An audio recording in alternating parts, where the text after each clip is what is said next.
I'm Chuckle-in-it. I'm a reenactor. And that means I'm going to dress up funny and try to recreate the past, and in order to understand it better. And for 36 years in the classroom, that's what I did, trying to convey the experience to my students by dressing the part.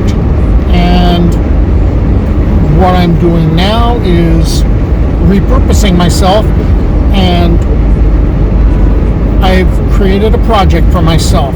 Since I still have a room full of garb at the house and a passion for bringing the past to life and a desire to preserve landmarks and document them in the hopes of at least having somebody remember what was there, I'm on a very pretentious sounding mission Odyssey. And it's my personal pilgrimage, I guess, to visit each of the sites in Alta California that were associated with the mission period. So that would include the missions themselves, that would include the asistencias, the spin-off missions, the estancias, those are the ranchos, the presidios, those are the fortifications. And if I see old dams or aqueducts or adobes, that's fair game too. And what I'm doing today is I am returning yet again to Mission San Miguel Arcángel because, as my administrators would say, I talk too much. But there's so much to tell, I had to come back. So I hope you'll stick with me. So this leg of the journey focuses upon two padres, Juan Martin and Juan Cabot, known as El Marinero, and the construction of the chapel that's currently standing, as well as the construction of the quadrangle.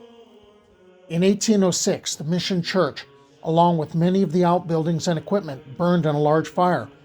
All of the stored wool, cloth, and hides were also lost. The two long rows of workshops and the granaries with their 6,000 bushels of wheat were destroyed, as well as part of the church roof. This was a major blow, as by this time there were over 1,000 neophytes who depended on the supplies. Mission life quickly resumed thanks to implements, grain, clothing, and other needs sent from other missions.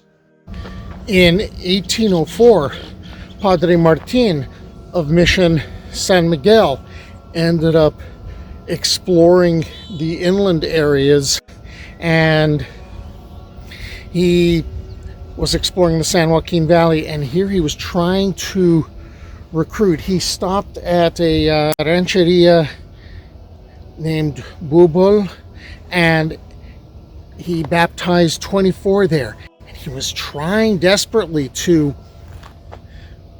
recruit for the mission. Unfortunately, what was happening is the people living by that particular lake were in conflict with another group. They were basically at war with each other, and Padre Martin tried to play mediator and peacemaker, and he failed miserably, and the failure was bad enough that he couldn't bring back any recruits. He had asked for children, couldn't get any. However, some of the natives did come to the mission to live. There were some fickle ones, however, who showed up on horseback and left with a bunch of horses from the mission's herds. And then the leather jackets would be forced to go out and pursue them and try to get their horses back. And the natives were very adept at hiding amongst the tule reeds and in the swamps and watching the leather jackets ride by unsuccessfully. Padre Jora's removal set the stage for another mover and shaker here. Padre Juan Cabot, who ended up getting assigned to Mission San Miguel. He had the nickname of El Marinero, or the Mariner, and interestingly enough, his brother was assigned over at Mission San Antonio de Padua, basically up the Camino Real, and he was known as El Caballero. Well, El Marinero showed up, and that was before this chapel was constructed. Okay, this is going to be the third one, because remember the previous one burned down. And from 1807 until construction began, there was a mad rush to build bricks, adobe bricks, to build tile. A lot of the adobe bricks were actually being baked in ovens rather than being allowed to sun dry, because they wanted to speed up the drying process, so that when construction would begin, all the parts were there. Between 1808 and 1809, Padre Cabot, El Marinero, had the neophytes make 36,000 roof tiles. Obviously, because this isn't the Industrial Revolution yet, these tiles are made by hand. And if you take a good look, you can see the finger grooves in the tiles themselves. By the way, Mission San Miguel made extra money by selling these tiles to other missions.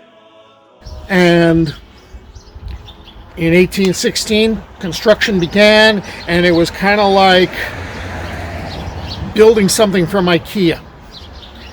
All the parts are there. All you need to do is put them together. And construction was completed within 2 years, and the roof was tiled the next year. With the construction of the adobe bricks, that was a big deal, a big rush job. I found out a little weird tidbit. When the restoration of the mission was begun in like the 1930s, what ended up happening was some of the bricks were broken open, and instead of straw on the inside, there were dead birds. And that kind of makes you wonder just how many dead birds are in those bricks. And the birds were, I guess, being used as a substitute for straw. In 1812, Don Esteban Carlos Munoz came to Alta California, specifically to Monterey, as a trader.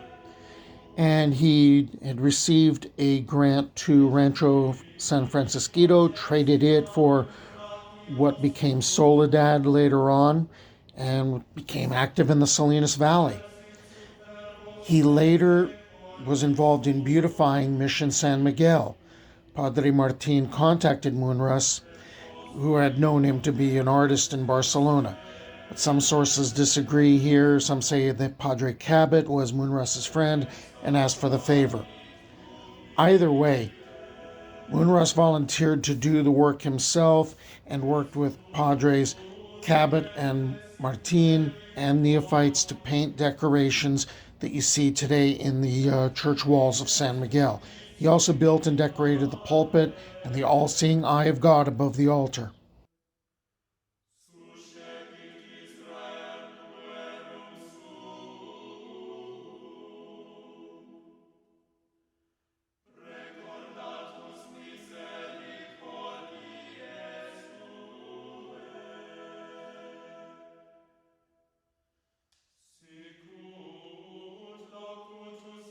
The mission's portico is said to have 16 arches because this was the 16th mission to be established.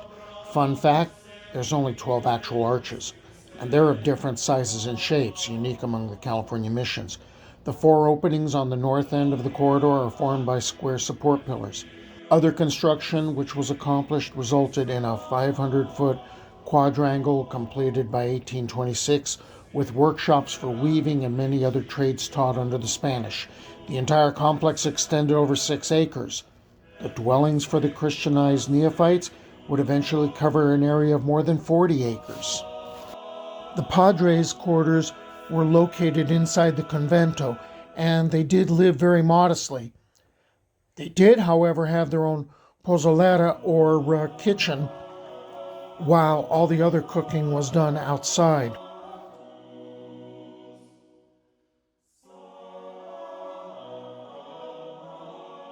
There's a misconception to put aside. When you approach Mission San Miguel, you see a bell wall. The mission never had an actual traditional bell tower.